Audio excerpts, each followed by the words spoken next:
Cebrail malay geldi. Ve Mikail malayik de geldi Peygamber bana. Hak ala ya Muhammed deyip ayıttı bula ikisi de Peygamber. İnnallâhe yâkâ sana Allah salam ayta. Ve yakulu ayta. Tarik-ı cemaanı koyan işi. La yacidu rahyatel cennet cenneti yiyisi tapmaz. Cenneti yiyisi 500 yıllık olga var hadi.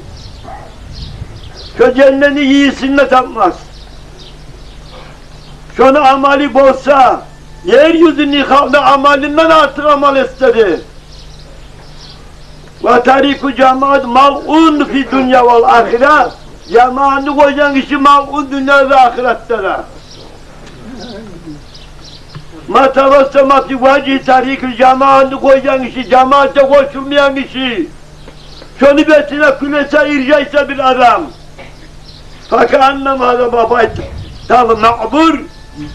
Sab'a merrati 7 kere Baytul Ma'bur koştuğu malaylanın meclisi var Baytul Ma'bur diye.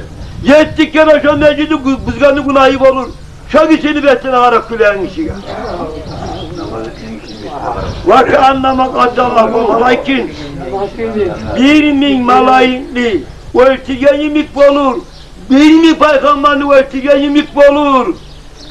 Çok güzel olsa cemaatını koyan işin işi, ya namaz kılmayan işin eşik olmadı. Peygamber ayeten erken namaz ya da yas namaz ya da münafıkını gelip görmez size gel. Tuş namazda da şahara toruk alan meclisler mevlidlere çarpmaka, erken namazda yas namazda bir izah olmayın.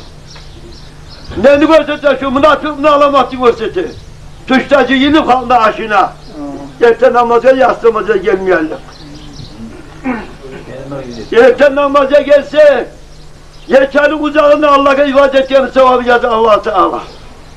Yastı namaza gelse, gece orta boyunca ibadet etmenin sevabı yazdı. Hep hadis yok Peygamber Aleyhisselatü Vesselam'la.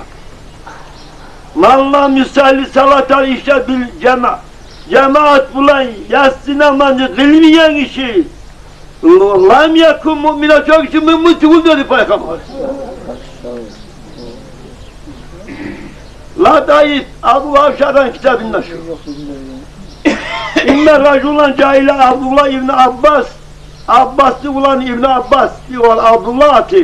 Şolar gelip bir kişi aitti. Fakala ya İmam al-Müslimin. Bu Sürmalların imamı. İnne raculan bir kişi yassumu bin nahari gündüz orada vakta. Ve yakumu billahi geçetir tahaccüd namazı rağıyla. Ve lan nasıl cemaatke gelmeyi. Hal huve finnari şu cehennem mahbumu. Ve kala huve finnar şu cehennem mahbumu. Mallan yasur salatel khams 5 namaza gelmeyen kişi cemaatke. Şundan iman tayar. Cemaatlerine imansı yeter imanın sıvırı vardır şunu başta şeytan.